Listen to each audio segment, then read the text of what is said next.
You're welcome to another interesting episode of the show. It is the longest running television magazine show. The show is Morning Ride. My name is Yinka Kenny. This morning we'll be talking about technology, in the world of technology, even in now that we are in the 21st century. Absolutely. That all we're talking about, the world is going digital. We're doing almost everything in the digital way. We're talking about the Type-C USB, the electronic Naira. Nigeria is even going up. Talking about e-Naira, and we're also talking about the 5G network and so many conspiracy, within that. But this morning, let's start with the Type-C USB. The European Commission, they came up with a plan to set up a common charger port for all mobile devices, our tablets, our headphones, and everything. What's this? What are we talking about when we say they are coming to do this? What do they mean? That is within the European region. Let's put it that way. But I think it's something that Nigeria should quickly, from now, begin to learn from, not until we are in the midst of that troubled waters. Because the essence of doing that, I will explain it, is for environmental reasons, to have a green environment. Green environment is where you have healthy living, technology for development, technology that that do not infringe on the health of human beings. That is what we call green environment. And the way we dispose our technologies, like the computers we don't need in our environment, how do we dispose them? Most of the time in Nigeria, we just go and dump them somewhere.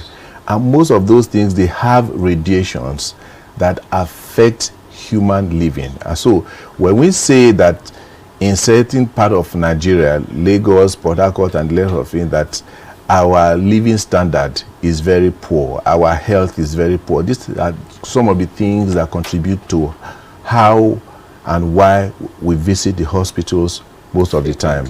And when we don't have money to pay for those bills, then people die in their homes and they will attribute it to malaria. So are you telling us now that the Type-C USB that the European community wants it to go globally, it's going to help us in the... No, they are not saying, they are not telling the global community that you must use the USB Type-C. Okay. What they are saying is that within the European Commission, within the European environment, where they want to have a common charger. The essence of it is in tripartite. 1, economic. 2, friendliness, that is to ensure that the end user, does not have to buy 5, 3, 4, 5, 6, 7 chargers.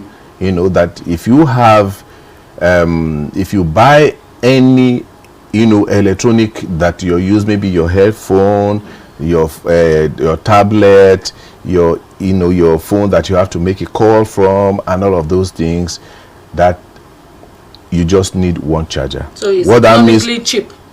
It's cheaper. In a way, you can recycle your charger. You don't have to keep buying separate chargers. So it saves you money. It saves the European Commission up to 11,000 tons of waste, which would have cost them a lot of money. They equated that 11,000 tons to about 214 euros and 214 pounds. That's quite a lot of money if you convert it to Nigerian Naira, to dispose those electronic wastes. So that is their argument. And the essence of doing it is, one other essence of doing it is to make it easy for us to use just one charger. Like in 1990, or let me say 2009, if you can remember, there were so many chargers that if you drive on the road between 2009 and 2014, 2017, you will see all those guys selling on the road they have one plug, too many chargers. So for you to know the one that fits your phone, you have to use all of those chargers to know the one that fits yours. All those kind of things. Those are the kind of things they are trying to eliminate in such a way that if you buy one charger, if you have one charger, if you have Apple, Samsung, Motorola, Qualcomm, what do you call it now? What do you call it? LG, and all of those is just good enough for them. But there are other charging ports, like the light, the one they call that from Apple, they call it the lighting charger. That is proprietary, only to Apple. Now, sir, this conversation is about European Union and the other tech giant. But there are a lot we can learn from it. Yes. Now, I'm looking at the implication for Nigeria. I don't think we produce some of these things in Nigeria. And many Nigerians are using these USB cables that we are talking about. I know we have USB micro B connector. We have a USB-C connector and Lightning connector. So which ones are the ones we have commonly in Nigeria, so that Nigerians will know what exactly? All of them are in Nigeria. All of them are in Nigeria. We are using all. All of them. We are using all. So how do you think this is going to affect the Nigerian market?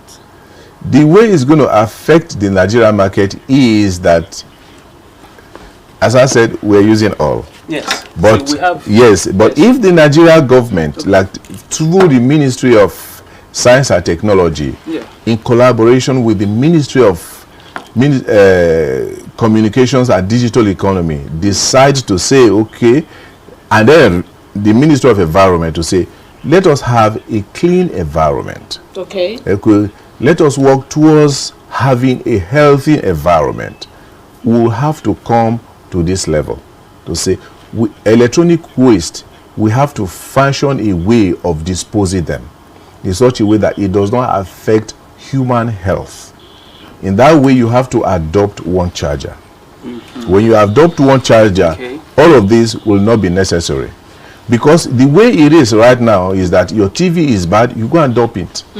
But what happened to that TV that you have just dumped? You did not recycle it in a way that it will not be of adverse effect to human health. You just threw it away.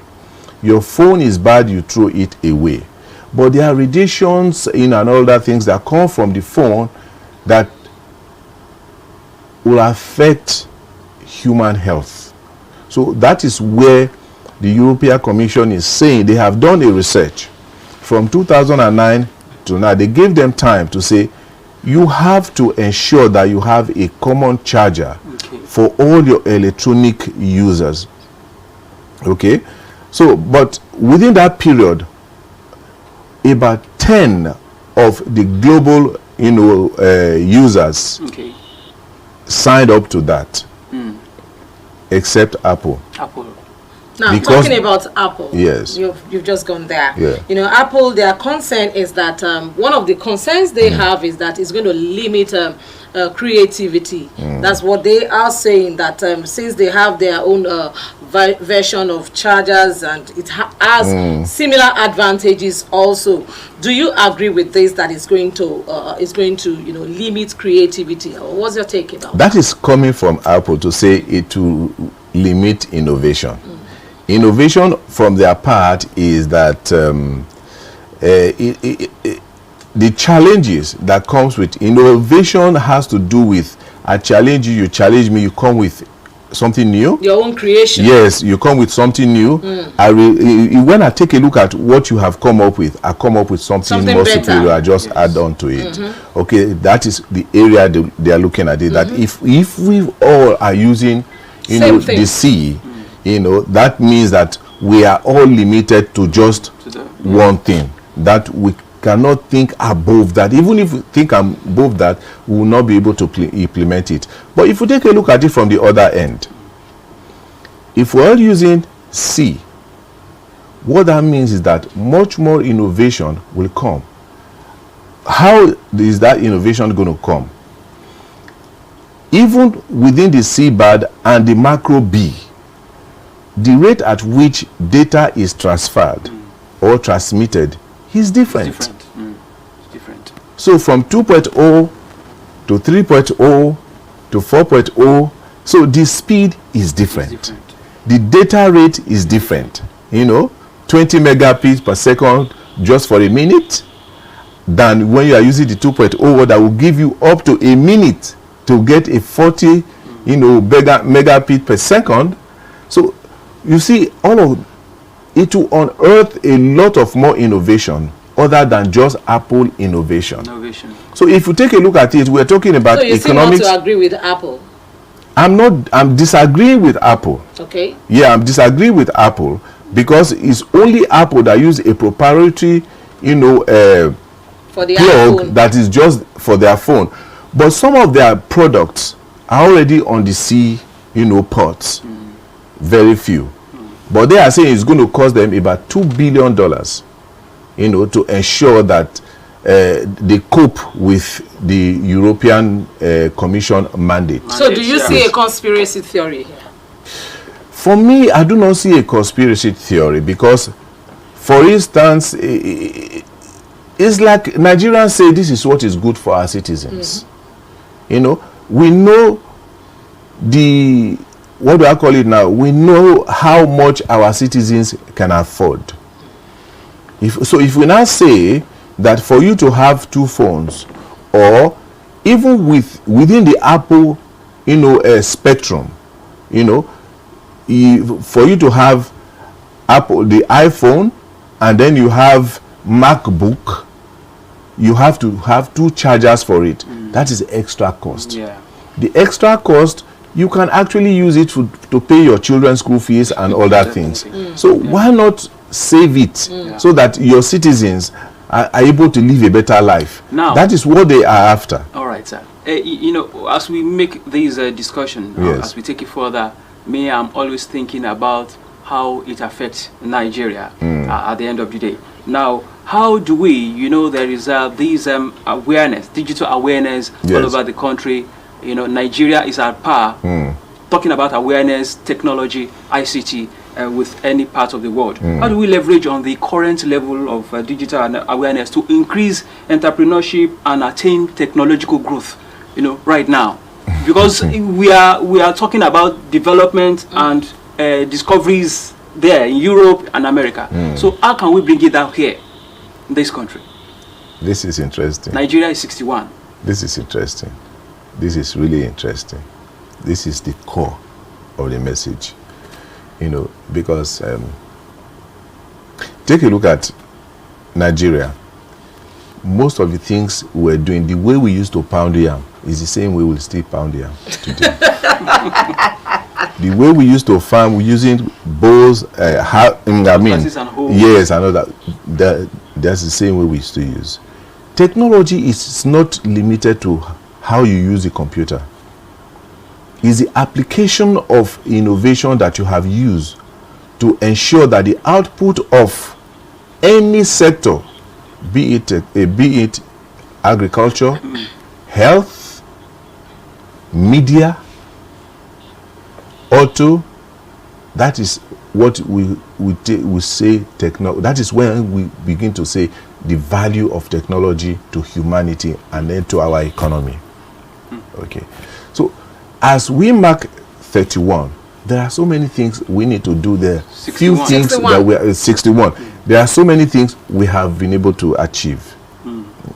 Now we are saying digital economy. Beautiful. Digital economy is how we can harness finance from the spaces already created by younger ones, or the various institutions that we have.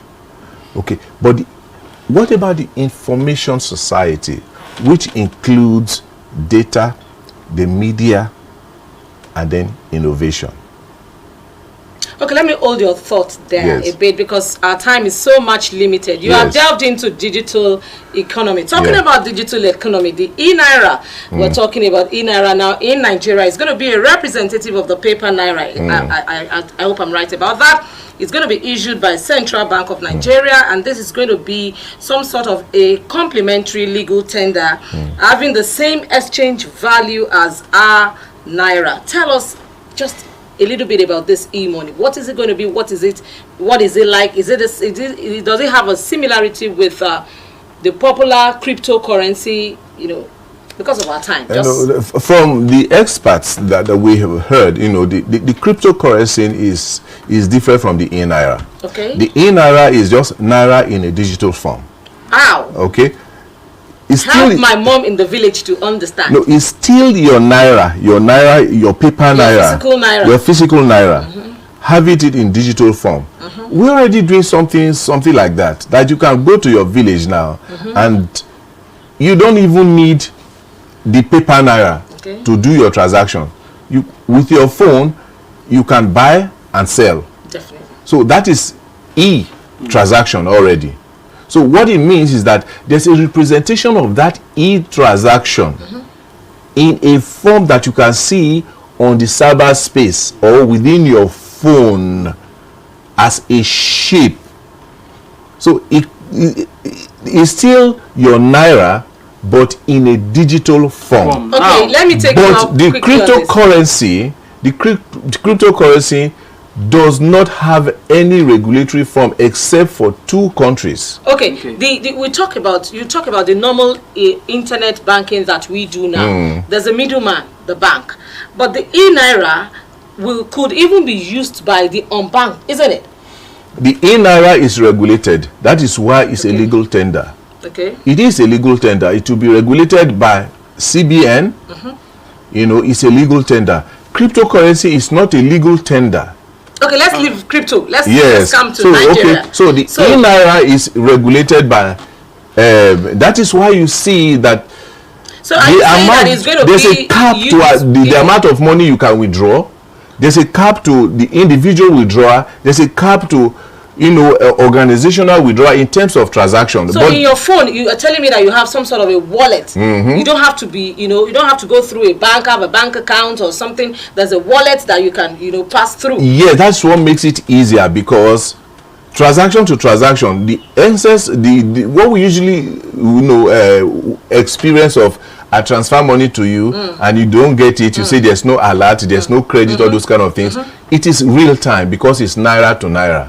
Okay. So are you saying that's not going to happen with our e-naira? No, it's not going to happen, because I'm giving you naira. It's just like. So there's not going to be probably internet. I'm trying to. We're talking about transfer. We're still talking about this in the space, in the cloud, with our connections, our connectivity. This is the way it is. You have your wallet. Okay.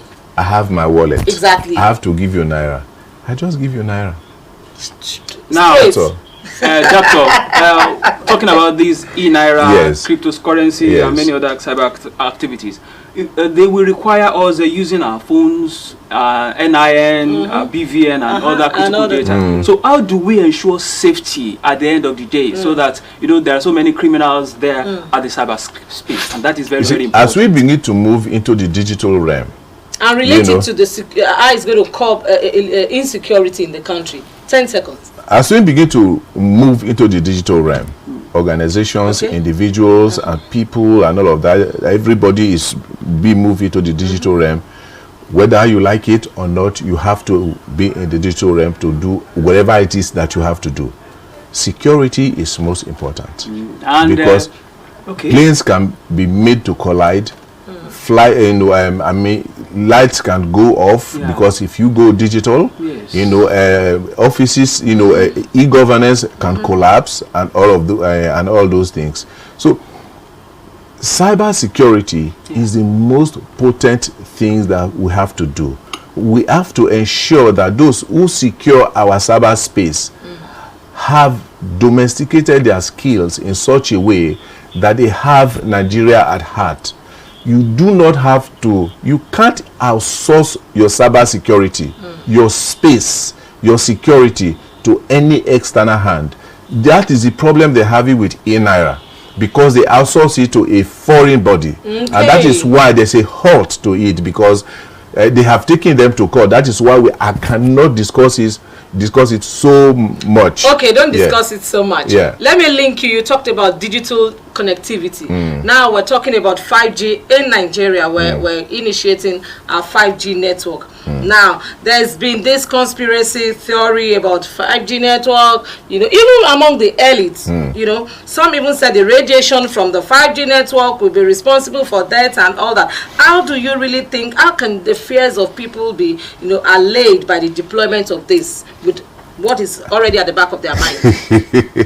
According to ITU, the radiation that you get from your television set is 5 times higher than the radiation you get 5G. From not just 5G, the telephone mast. Interesting. Which is even far from you. That of 5G is even less. Okay? So it's more of conspiracy. The 5G is a technology that is not an advancement on the 4G. It's a different technology. You said it's not an advancement of the 4G. That's important. It's a different technology on its own. Okay. But it is much more higher. It does more things than the 4G. You know, it empowers a society. It empowers the individuals through health, through businesses. You know, it moves faster. What 4G can do for 2 minutes, 5G will do in 3 seconds. Okay, now, sir, how do we now ensure that we have internet accessibility to every Nigerian, you know, as we try to foster digital and economic growth? You know? We have to, as a nation. Since the 4G network we already have is not even a whole lot of people they have even yet to experience it. So how do you think? Because even at the village, if you have your phone, you can. 5G is not something we can achieve right now. Okay. Because the number of masts required for 5G is not like the kind of mast you see for 4G. For you to cover Victoria Island, you may need up to 150, you know, 5G masts. They are usually very small. Even in Britain, in US and all that, they are still working on it. So it requires a lot of money to deploy 5G. But I know Nigeria went through trial to find out whether it was safe and all of that before they came up with the policy that 5G can be deployed.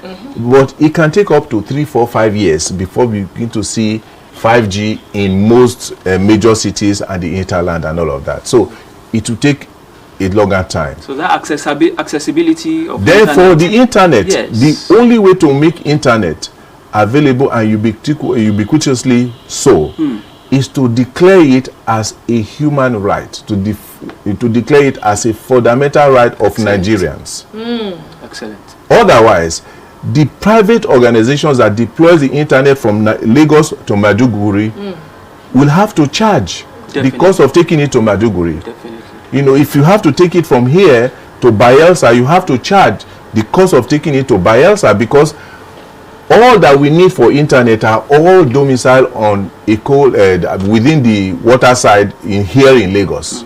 But if you go to places like Sokoto, you go to places like Yenogwa, you are not likely to have the same service for internet. Oh my God! I wish you can go on and on. But if you push these people to go and do internet there, they will tell you they don't have the money to do it. All the people there, they will not have the money to pay for it, because the cost of taking internet from here to Yenogwa, you have to pay local government fee, you pay state government fee as you pass through their road to dig the road, to take the cable to that place, and the end, it is the end user that will pay for it. So how much is the economic power of those people at the under end to pay for it? So which is not so with they cannot. Yes, they can't pay for it. So the only way is for government to declare internet access as a fundamental right of Nigerians.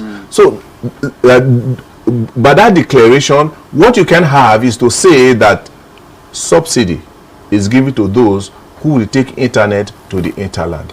Because when internet gets there, innovation will spring up. Definitely. You know, entrepreneurship will spring up. Yeah. Definitely. And then we reduce unemployment. Rural-urban migration will stop. Cease. Definitely. Okay, Excellent. let's call it a wrap then.